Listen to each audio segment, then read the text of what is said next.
नमस्ते, मैं मन्नू कुमार। आप सभी का अपना यूट्यूब चैनल में फिर से स्वागत है। तो आज की इस वीडियो हम बात करेंगे, जैसे कि आप सभी को पता ही होगा, बिहार में भूमि सर्वे का काम यानी भूमि जो होगा, सर्वे जो होगा ज़मीन से जुड़े, उनका काम जो 2-4 साल पहले से चल रहा है, जो कि ऑफलाइन है। मैंने सरकार के तरफ से कई जगह जो है, यानी समझ लीजिए 20 जिला यानी 90 प्रखंड के अंतर्गत अभी जो है सरकार का काम चल रहा है सर्वे के लिए।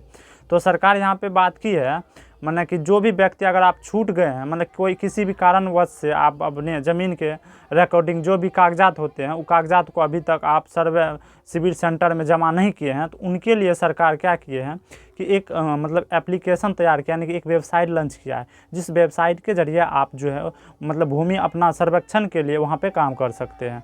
सबसे पहले तो आप सभी को हम बता देते हैं उस वेबसाइट का फीचर क्या है, किस प्रकार से क्या है, उन सभी के बारे में भी बात करेंगे। और यहाँ पे आपको प्रमाण पत्र, स्वभूमित प्रमाण पत्र या फिर वंशावली, ज़मीन से जुड़े जो भी कागजात होते हैं, उन सभी को यहाँ पे अपलोड करना पड़ेगा।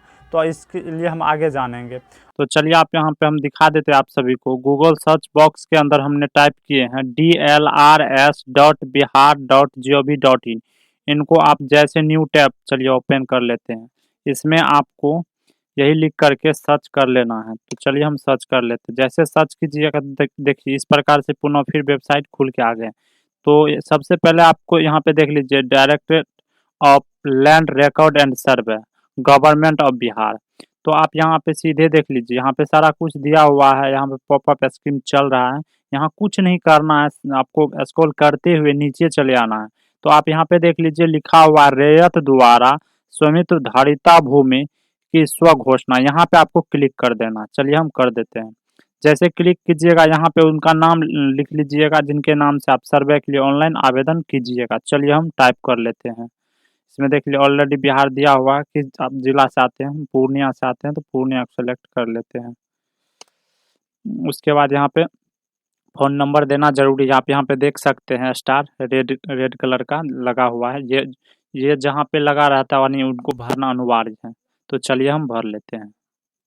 तो चलिए यहाँ पे हम सारा कुछ फिलअप कर दिए हैं, यहाँ पे देख लीजिए। उसके बाद यहाँ पे हम क्लिक कर लीजिए।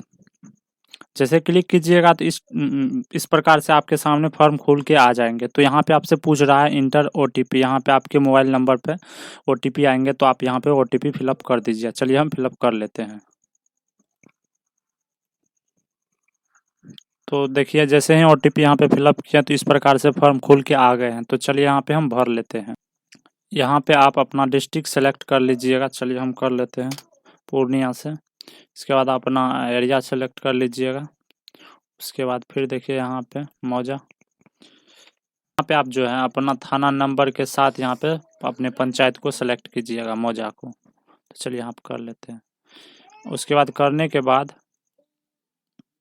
अब जो यहाँ है आप उस प्रकार से खाता दे दीजिएगा, जो भी देने का इच्छा है। यहाँ पे आप खेसरा दे दीजिएगा, होल्डर नाम दे दीजिएगा, जो भी है।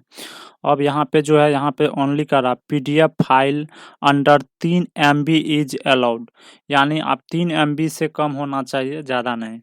तभी आपका फॉर्म यहाँ पे अपलोड स्वीकार माना जाएगा। और यहाँ पे अपलोड जो है पेपर 2 and 3-1, ये क्या होता है इनके बारे में आप सभी को हम समझा देते हैं। चलिए यहाँ पे हम समझ लेते हैं। प्रपत्र संख्या 2 देखे नियम 6 उप नियम 1, रैयत द्वारा स्वामित्व धारिता भूमि एवं स्व घोषणा हेतु प्रपत्र। यहाँ पे आप जो है राजस्व ग्राम भरिएगा, आपका जहाँ भूमि है, थाना, यहाँ थाना का नाम डालिएगा, हल्का नंबर डालिएगा, जिला यहाँ अंचल, यहाँ जो पुलिस स्टेशन यानी पुलिस थाना जहाँ है आपका। इसके बाद यहाँ पे डालिएगा जिनके नाम से केवला है, उसके बाद उसका पता यहाँ पे डालिएगा। उसके बाद यहाँ इसमें खाता डालिएगा। उसके बाद इसमें खेसरा डालिएगा। उसके बाद इसमें जो है मतलब रकबा डालिएगा, कितना डिसमिल है। उसके बाद चौहद्दी डाल दीजिएगा, पूर्व पश्चिम उत्तर दक्षिण में कौन है, और किस्म जमीन मतलब किस प्रकार की खेती करते हैं इसमें यहाँ पे डालिएगा। मतलब धान, गेहूँ, मक्के जो भी हो, जब मतलब अन्य और किसी भी प्रकार के आप खेती करते तो वह यहाँ पे डाल सकते हैं। इसके बाद यहाँ पे शेष को छोड़कर लगान, यानी मतलब कि टैक्स को जो होता है वो छोड़ करके जो लगान वहाँ आपके रसीद पे लिखा होगा उसको यहाँ पे आप फिलअप कर लीजिएगा। इसके बाद इसमें जमाबंदी। उसके बाद देखिए किस प्रकार का ज़मीन है, माने केवला से हुआ आपके पास है, या फिर खतियान से, या किसी प्रकार से कोई दान पत्र में आपको दिया हुआ है, तो आप भर सकते हैं। यहाँ पे लिखा हुआ है तो आप देख लिया। उपयुक्त अगर कोई हो अगर हो तो यहाँ पे लिख सकते हैं, नहीं तो अन्यथा इसको छोड़ सकते हैं। उसके बाद जो है आप इसके बाद देखिए इसको भी भरना आपको बहुत ही ज़रूरी है।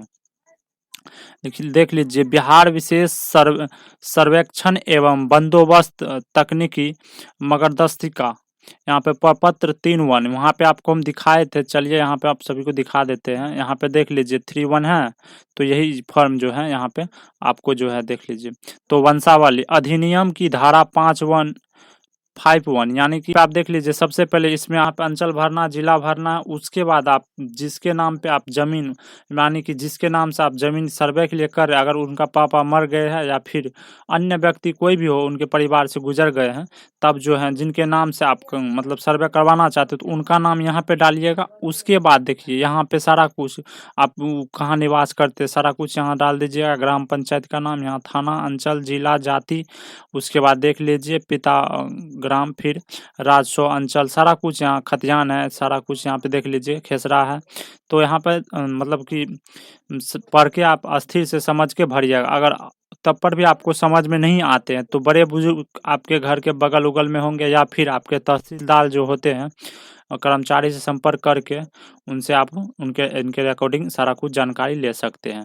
तो आप सभी को हम बता देते हैं, जैसे कि आप यहाँ पे देख लीजिए यही है। उसके बाद फिर यहाँ पे ये तो भरना आसान है।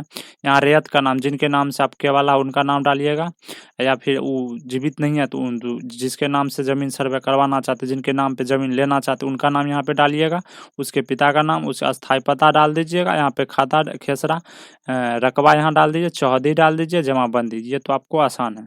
तो चलिए सारा जानकारी आप सभी को हम प्रोवाइड कर दिए जहाँ तक हमको समझ में आए। तो चलिए आप सभी को समझ में आ ही गए होंगे। तो चलिए अब मिलते हैं एक नए वीडियो में, तब तक वीडियो देखने के लिए बहुत बहुत धन्यवाद।